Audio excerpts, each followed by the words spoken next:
Welcome everyone to a session on early colleges and financial aid. And I will say that this is a topic that isn't always discussed, very frequently discussed, often because there's not a lot of data on it. So we're very excited to be able to share some data coming from our study, and then to have two wonderful discussants who are going to talk about sort of what they do and then also their interpretation of the data. So I'm going to start by introducing myself. I'm Julie Edmunds. I'm a researcher at the Serve Center at the University of North Carolina at Greensboro. Been studying early colleges for a long time, 15 years at this point. But this is the first chance we've had to do something looking at financial aid. So I'm actually really excited, and actually I'm very interested in people's feedback on this. So please, as we're talking, if you have questions or thoughts, please ask them in the chat. And then we've got, again, two wonderful folks who are in the practice field who are joining us. Sheri, you want to introduce yourself? Sure. My name is Sheri Hayes. I'm the high school counselor at Edgecombe Early College, as you can see there on the screen. This is my 6th year as an early college counselor, and I'm really excited to be here and to have some discussions with everybody. So thank you for joining. Thank you. And John. Hi, everyone. My name is John Lucas. I'm the interim director of financial aid here at UNCG. I have been at UNCG in financial aid for over 21 years now, and have served in a variety of roles in the office, including working with students who are applying for aid, working on awarding scholarships and things like that. So a couple different perspectives that I think will be useful to this discussion. So thank you for having us. Thank you. So today we're going to talk about kind of three main things. So we're going to provide an overview of the impact of the early college model on the receipt of financial aid and on the amount of debt that students graduate with. Sheri's going to talk about how early college counselors advise students about financial aid and things that counselors should be thinking about relative to financial aid. And then John's going to share some financial aid issues from the college perspective. So, but we're going to start by doing a little bit of level setting here, because I know that we have a national audience and early college means different things to different people. So we're going to start by explaining how the model is implemented in North Carolina. And apologies if you have seen these presentations before and already know all this, but I just want to make sure everybody's on the same page. So North Carolina's early college model, and this is the model that we've been studying and the model that you'll see the results for, is really a small school where essentially you have high school and college occurring at the same time. And so we often think and talk about this as a third space. So it's something that's not quite high school, it's not quite college. The schools are mostly located on college campuses, usually on community college campuses, although UNCG does have one on its own college campus. They serve students starting in grade 9 and they go through grade 12, and many early colleges give students the option of a 5th year. And the goal is to have students graduate with a high school diploma and 2 years of college credit or an associate degree. And the schools also really are explicitly focused on students who are underrepresented in college, students who might be the first in their family to go to college, low-income students, or students who are members of racial and ethnic groups underrepresented in college. So early colleges, though, really are not just about dual enrollment. They do have lots of dual enrollment courses, but it's not just really dual enrollment on steroids, as we often say. They're really more comprehensive learning environments, and they're focused on getting all the students in the school college credit or a post-secondary credential of some sort. So in North Carolina, they're expected to implement a series of design elements that they call them. And so this includes something like Future Ready Graduates, which is basically a curriculum that ensures that all students have the high school credits they need to graduate from high school and the college credits to get an associate degree or a technical credential, or to transfer for the first 2 years of a 4-year institution. These schools also spend time on innovative instructional practices, student learning, centered learning, rigorous and relevant instructional practices with supports to help students be successful. There's a lot of personalized student supports, academic and affective supports, advising.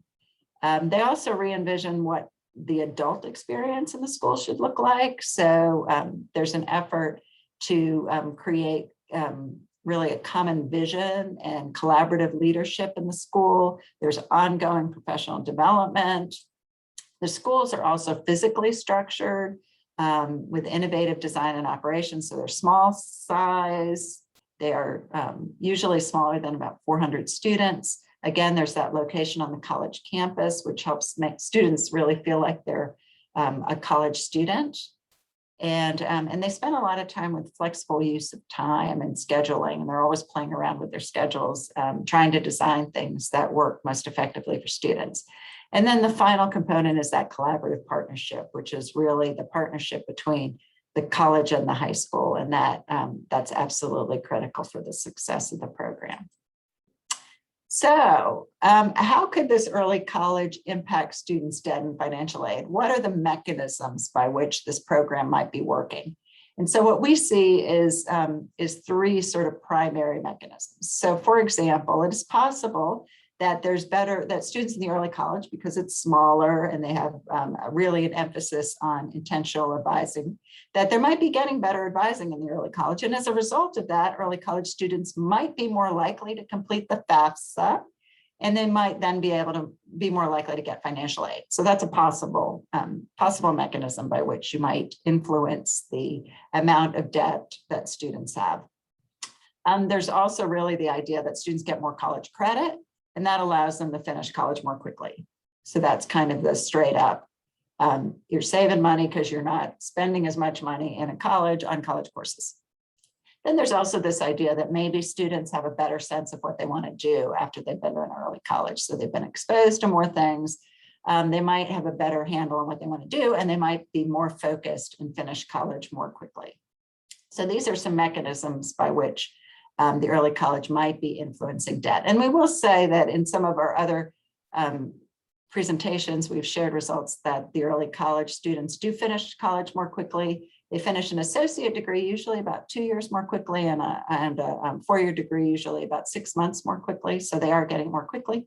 And we do see that they are more focused. They're less likely to switch majors after they leave the early college and enter the post-secondary institution.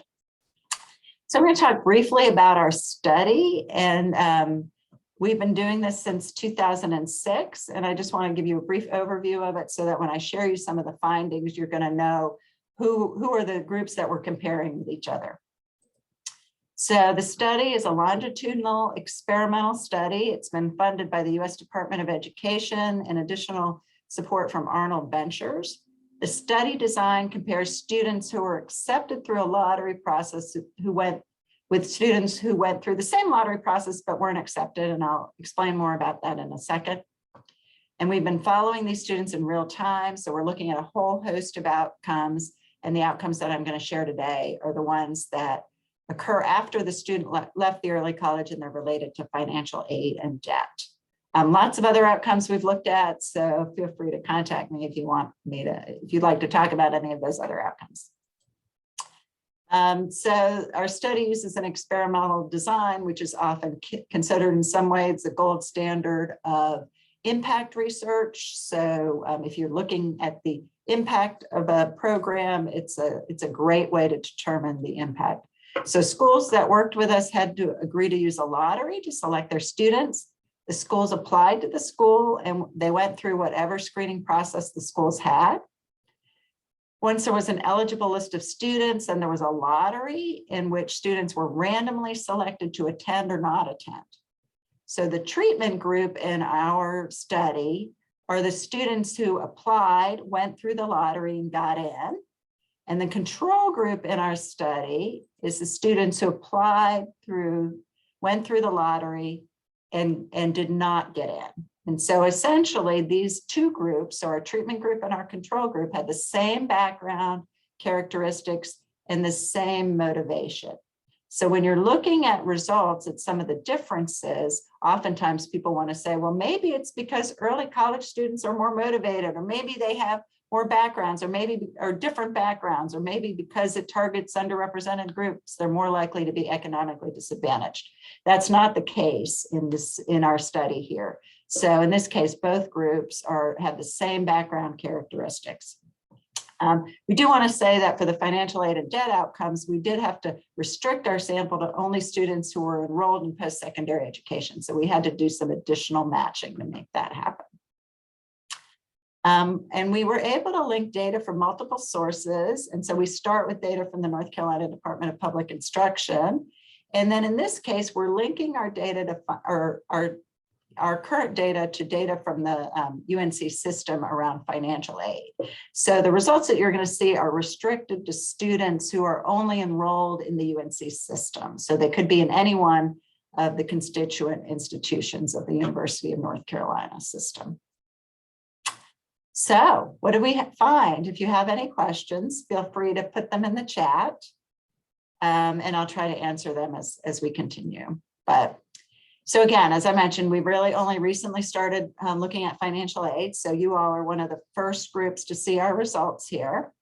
I'm going to explain this table in a little bit of depth. So hopefully it's clear. But again, if you have any questions, feel free to put them in the chat.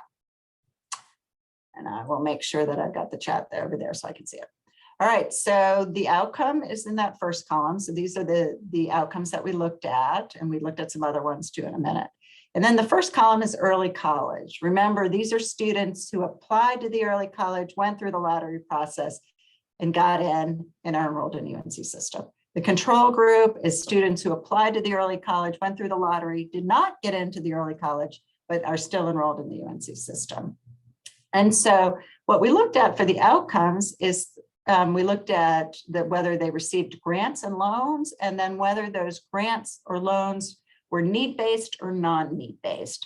So non-need-based could be grants that are merit-based. They could also be situations where someone gets a grant. Like I got a grant because I graduated from my town's high school. So it could just be a grant that you receive because of some criterion that you meet. So one of the things that is pretty interesting to us, and we're trying to understand this a little bit more, is that we see that actually the early college students are less likely to receive non-need-based grants, and that difference is statistically significant. When we look at non-need-based loans, we see that proportionally the two groups are about the same, and that's the case with need-based grants as well, and that's the case with need-based loans. So it does not appear that early college students are getting more grants or loans, or a higher percentage of students are getting grants or loans than students in our control group. However, students in our control group are more likely to receive non-need-based grants. And we're trying to understand that. So if anyone has any thoughts about why that might be going on, feel free to put your ideas in the chat. And I'm going to ask our folks to comment on this as well. Then we look at the amount of loans that they graduated or that they have in college. And we looked at it at 2 points in time. And the first point is of the 1920 school year. And so that includes students who might still be enrolled in college and haven't graduated yet. It might include students who graduated, and it might include students who left without graduating. So this is the total amount of debt that they had, defined as the amount of loans that they took out. I do want to be clear that these loans are things that were processed through the UNC system. So the school received the money. If parents received loans that went directly to them, we don't have data on that. We only have data if the loan was distributed directly to the UNC system school. The early college in this chart, the early college is the dark blue, the control group is the teal, and we see that early college students are graduating with less debt or have less debt. So 1920, it's just whether they have less debt. The second outcome is whether they have less debt at the point at which they receive their bachelor's degree. And so we see at the point at which they receive their bachelor's degree that the early college students actually do also have less debt as well, and that the difference is slightly higher. So it's more like little more than $3,000, between $3,000 and $4,000 by the time that they receive their bachelor's degree.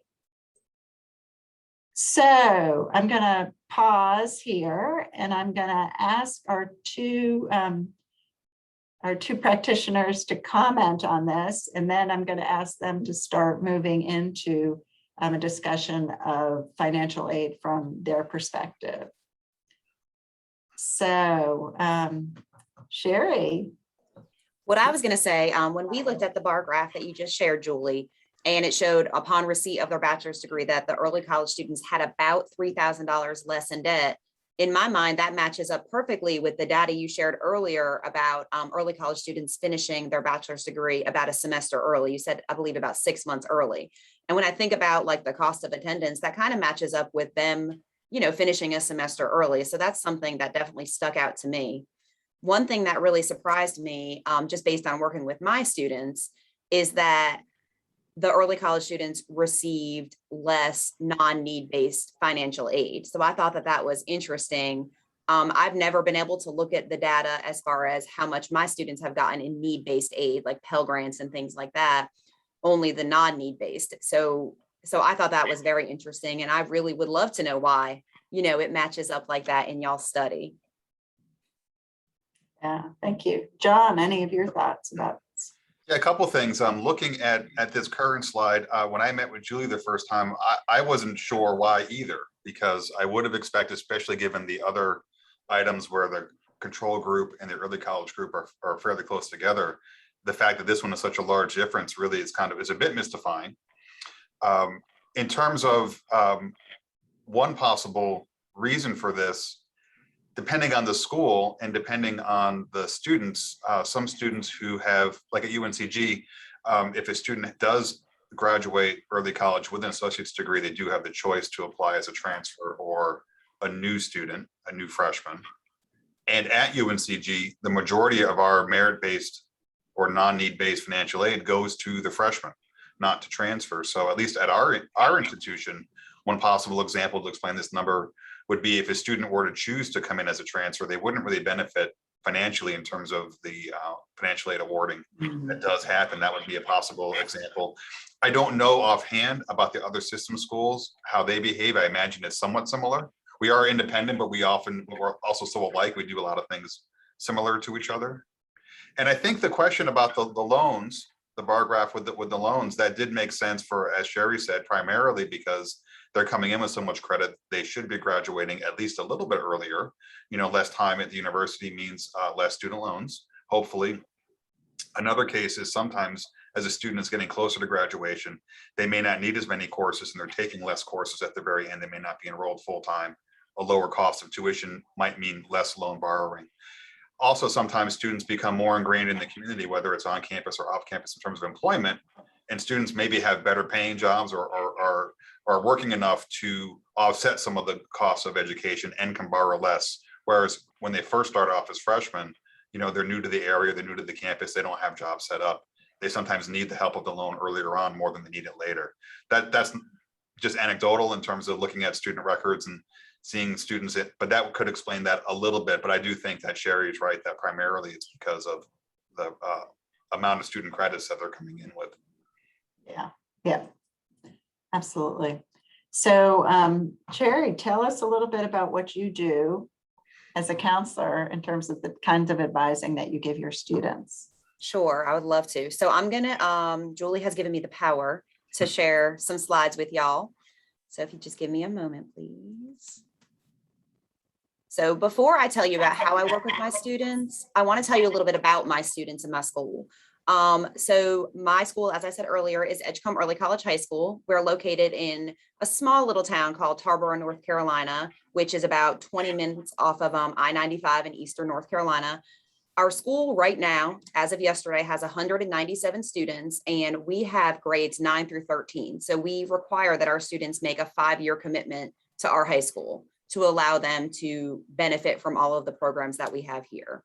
And approximately 80% of our student body is first-generation college student. So our focus of our early college every year when we bring freshmen in is to look at that first-gen status, and that so we can help so we can help our community get more educated. And the reason for that is when I looked up the statistics this past week, in Edgecombe County, 81.1% of our population holds at least a high school diploma. Now, this is the adult 25 and plus population, so it doesn't count the students that are still in school. And only 13.6% of our population hold at least a bachelor's degree. So in our area, and I'm sure a lot of other communities in Eastern North Carolina share this similarness, only 13% of our population has a bachelor's degree. So our school focuses on getting our students as much college credit as they can. And since most of their parents do not have a bachelor's degree, showing them how to get there. If that's what their end game is, we want to help them get there.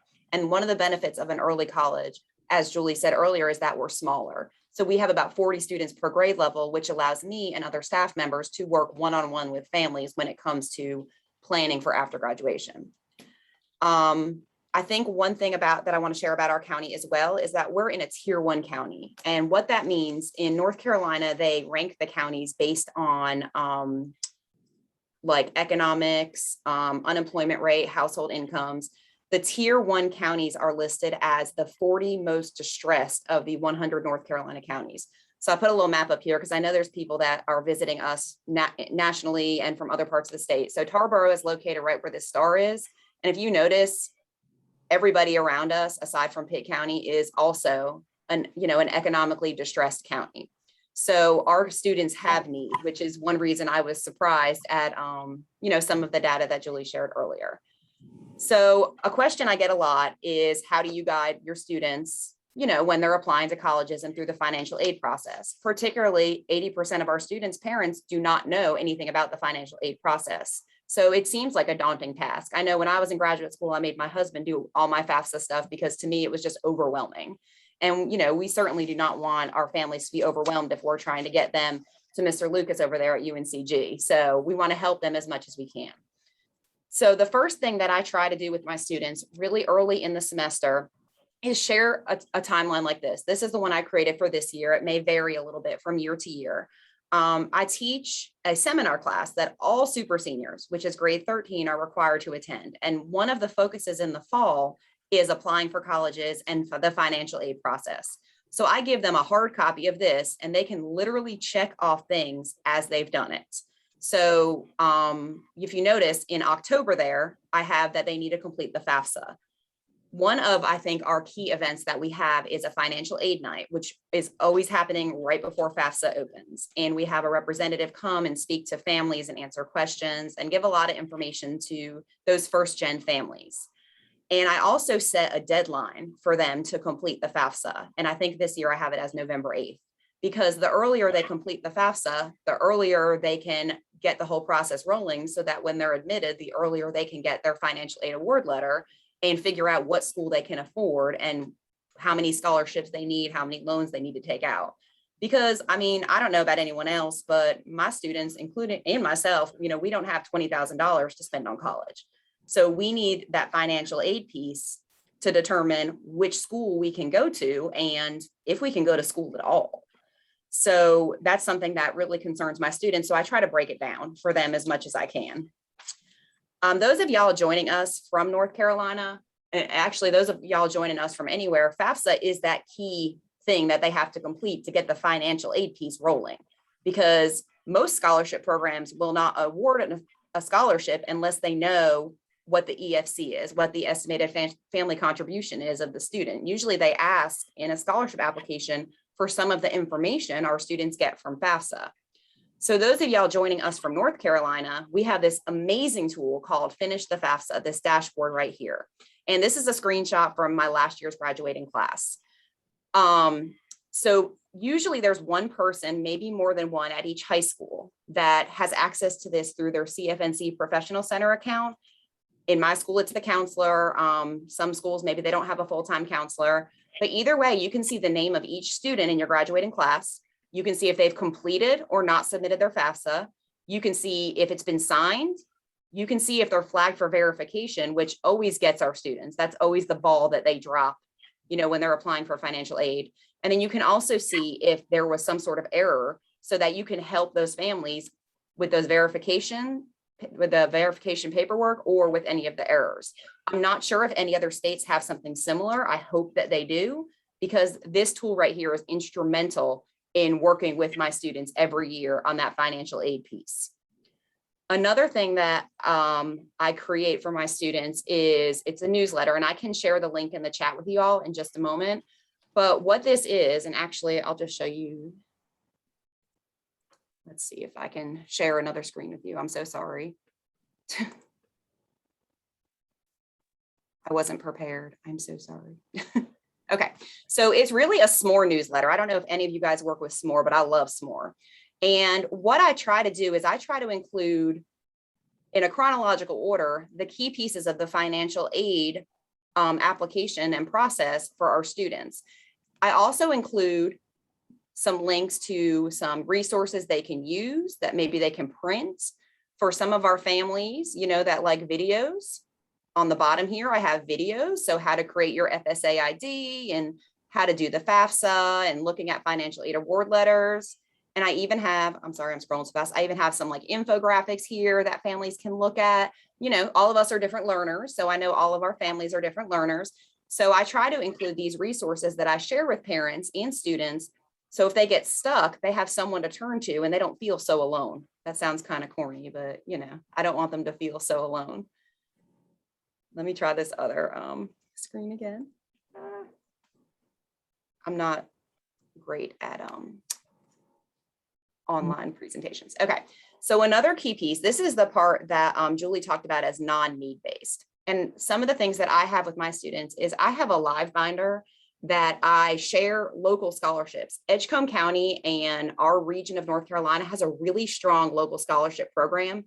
And some of these scholarships are available to only students in Edgecombe County. Some of these scholarships are available to, you know, Eastern North Carolina. And we have some scholarships that are only available to students at our school. So as soon as I get information about scholarships, I share it with students. And I find that constantly reminding them to do it helps them do it. And, you know, I just wanted to share, I wanted to brag a little bit about our students. So when we talk about non-need-based, I wanted to share our last 3 graduating classes with y'all. Our students apply for a lot of scholarships and they also don't get a lot of scholarships, but our last 3 graduating classes have used a tremendous amount of non-need-based scholarship programs. So merit-based scholarship programs, local scholarship programs.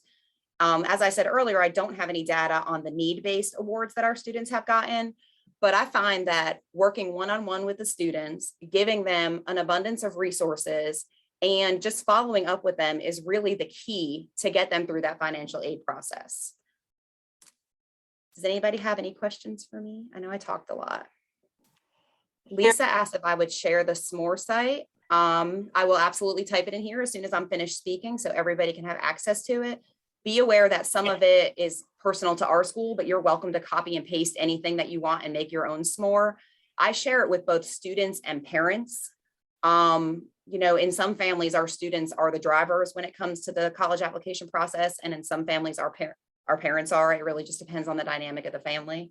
So, you know, y'all can use it with whichever population of your scholars that you think would be great. So I will definitely share it in the chat bar, and you guys can use what you need out of it. Let me see. Sheri, can you give a little bit of context when you're talking about the amount of money that your students received? Students are graduating from your school. So Sure. Among how many students? Yeah. So I don't even know how to go back on here. So the bar graph that I shared with you guys, all of that money, our students are offered a lot of scholarship money and they don't always use all of that scholarship money. Those numbers were things like, we have a local Rotary Club that gives away a scholarship. Our school has something called a scholar teacher program. So students that complete the scholar teacher program, they can go through the application process and receive a $30,000 scholarship. So most of those are non-need-based scholarships that were awarded to our students.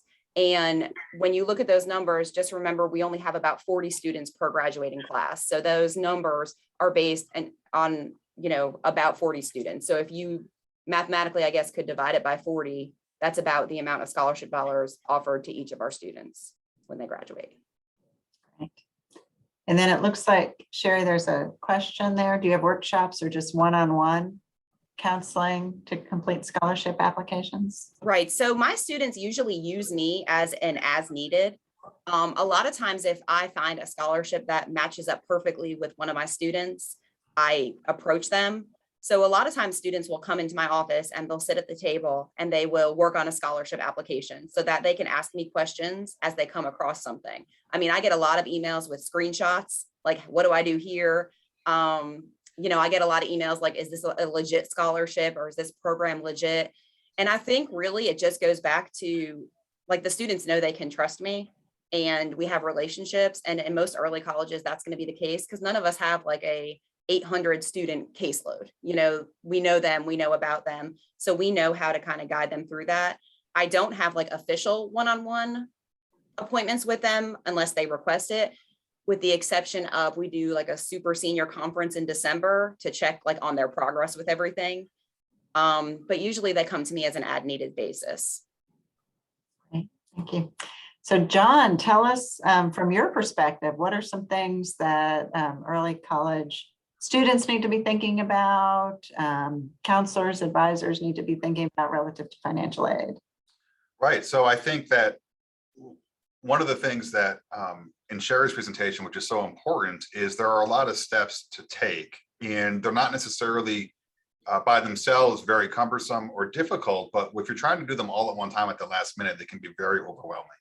And so starting early and breaking it down the way that she has, I think is really, really important.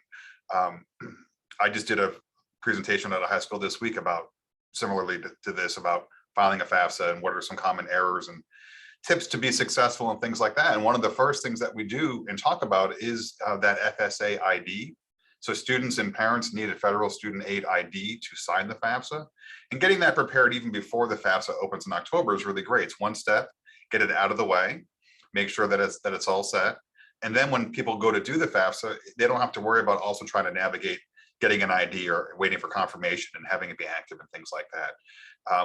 Another big point is the residency determination service in North Carolina, RDS. But again, in-state, out-of-state residency is an issue in every state. So getting students to go through the process in their state early and get that out of the way is also very important.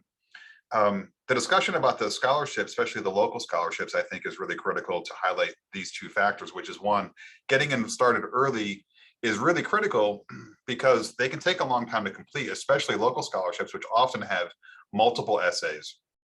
They often have requests for multiple recommendations and letters of reference and things like that. And for a student to track down the teachers and local people to get their letters, waiting for the letters to be submitted, trying to navigate, well, this scholarship wants 3 letters, this scholarship wants 4 essays. It can be a lot of work. Don't forget the student is still trying to do all their schoolwork as well. Some of them may also have jobs. I mean, it's a lot of work. Breaking it down in those smaller chunks, I think, is really important and allows the student to be more successful in the process. The other really critical link for applying early for the FAFSA itself is that there is, at most schools, there is a finite amount of aid. And the aid, when it's awarded, gets awarded very quickly because the need of the students is so high. College is very expensive at every college. Not just low income students, but middle income students have a hard time paying for college. And so the aid does get awarded very quickly. It does get rapidly accepted by the students, and students who are late in the process may be eligible for money, but will come to find out that the money has already been awarded and is spent. And no matter how eligible the student is, we can't spend money we don't have. So early is important for that reason as well.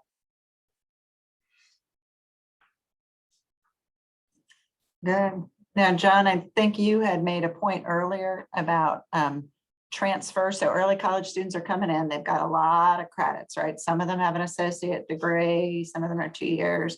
So I think for both of you, certainly they could qualify as a transfer student.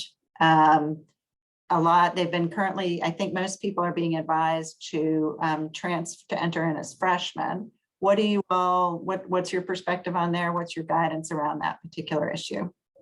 I think there are 2 questions to ask yourself or to talk about with your student. One is, if the student would be admitted as a freshman, in other words, their scores and their GPA and their class rank are meeting that university or that college's minimum criteria, it's probably better to apply as a freshman. and have access to the freshman financial aid, because generally a lot of money, probably at most colleges, is going to be aimed at freshmen in terms of recruiting and trying to a school trying to get their enrollment where they want it to be.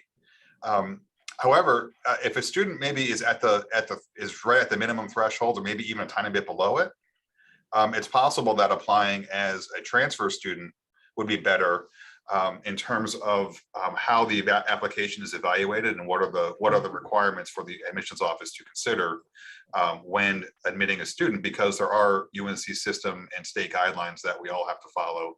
At our school, and depending on the state and the way that things are organized, you may have similar thresholds, and the thresholds can be different from a student who's applying as a high school senior, as a new student, a new freshman, versus a student who has college level work, associate's degree, credential, and is applying as a transfer. So those are kind of the two, when I talk to our folks at admissions, those were kind of the two things we talked about most, was about the financing part of it or the admission capability.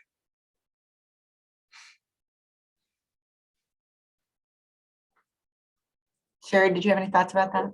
I mean, along the lines with what Mr. Lucas said, I advise my students typically to apply as freshmen, because my students have so much college experience. That kind of weighs into their GPA. So our students' GPAs look typically higher than the GPAs of students at a traditional school who don't have access to as much college credit. That also translates usually into higher SAT scores, just because they have already completed a ton of college coursework. So because of the financial reason that Mr. Lucas said, I typically advise them to apply as freshmen, because, you know, they get all the benefits of that new student. Because they are a new student, they get the financial benefits, and, you know, they'll be promoted to whatever their class ranking will be once those credits reach, you know, the university. John, when we were talking earlier and preparing for this session, you made some really good points about credits and excess credits, and around financial aid and things that people need to be thinking about with relative credits. Can you talk more about that? Sure. It seems a little funny to talk about high school students going into college and then thinking about how quickly they're going to reach sort of maximum issues in terms of credits. But since they're coming in with so many credits already, there are some federal limitations to the amount of credits a student can have. A student can actually run out of financial aid eligibility when they reach what's referred to as a maximum time frame. So if a student comes in with 60 hours, for instance, as an early college student, and then still wants to take 120 hours and is going to be in school for 4 years as a regular student, they're going to reach that 180-hour maximum that we have in terms of the completion rate, and the student would lose their financial aid eligibility, even though they haven't finished their degree yet, because they've attempted so many hours.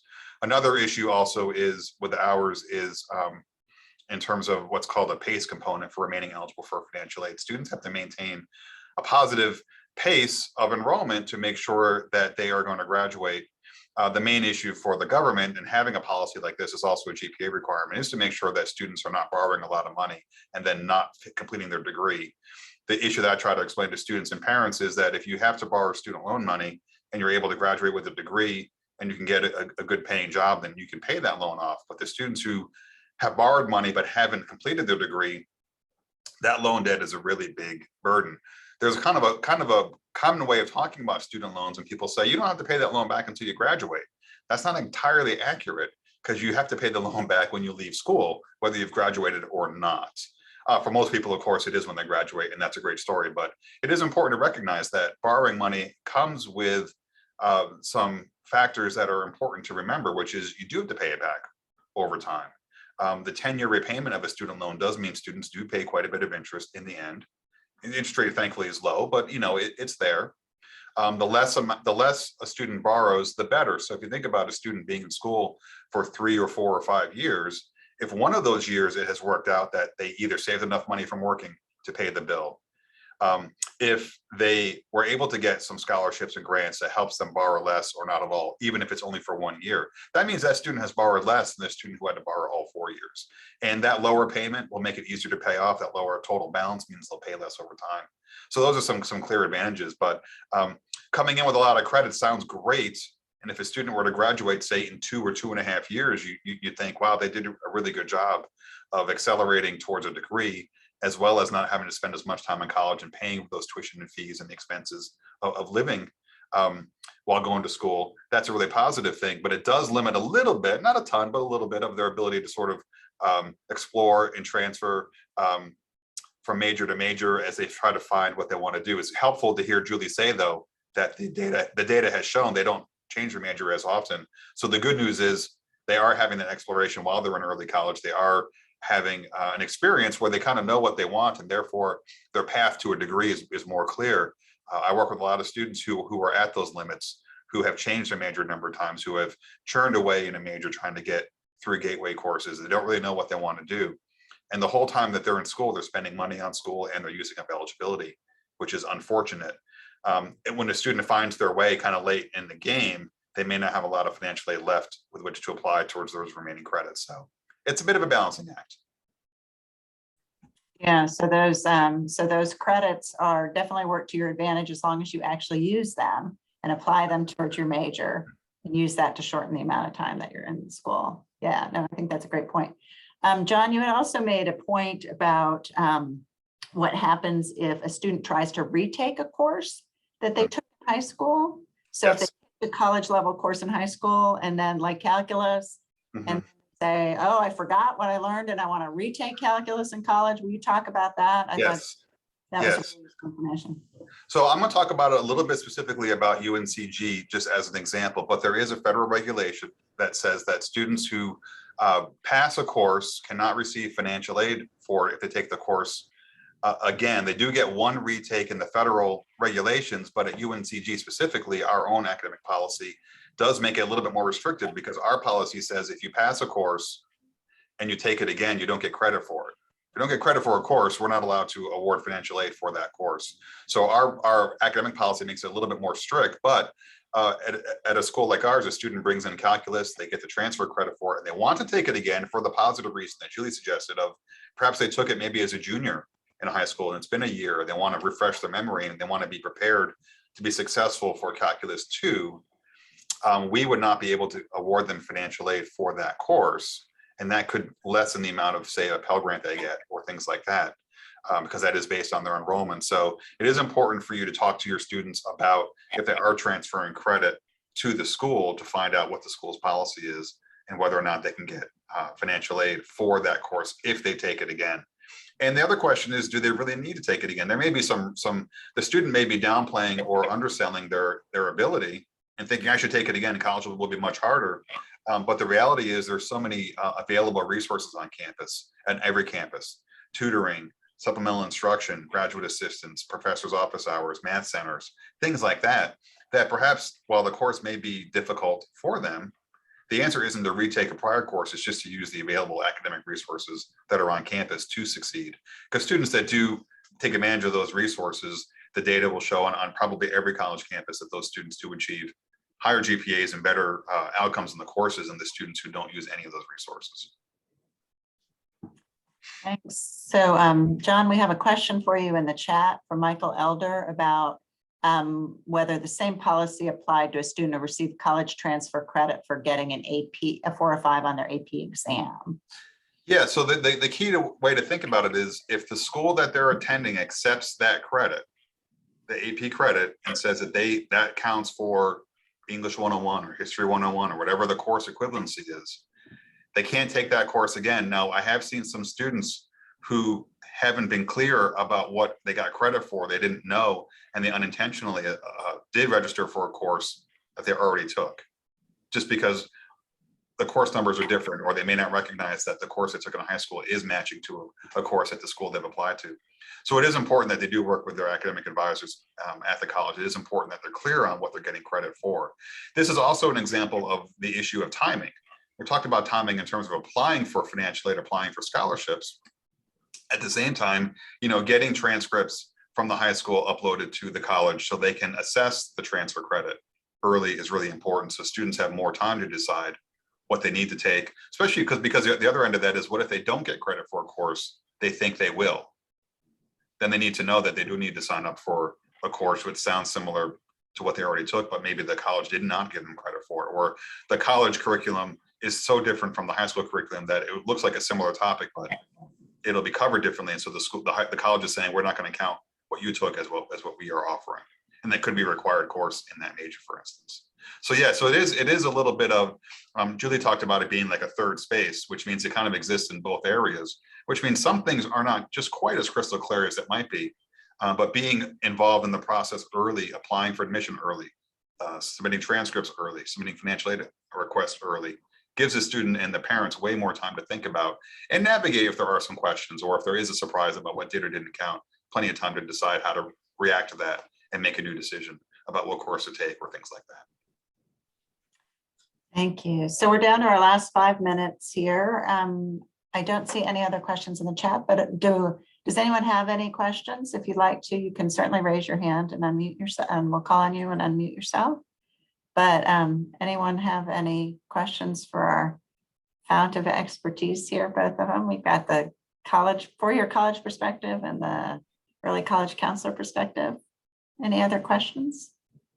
I did have one other thing, and I'll vamp for just one extra second, which is to say that sometimes there are students who are not sure they want to attend college, maybe in September and October. They're thinking about it, they're not real positive.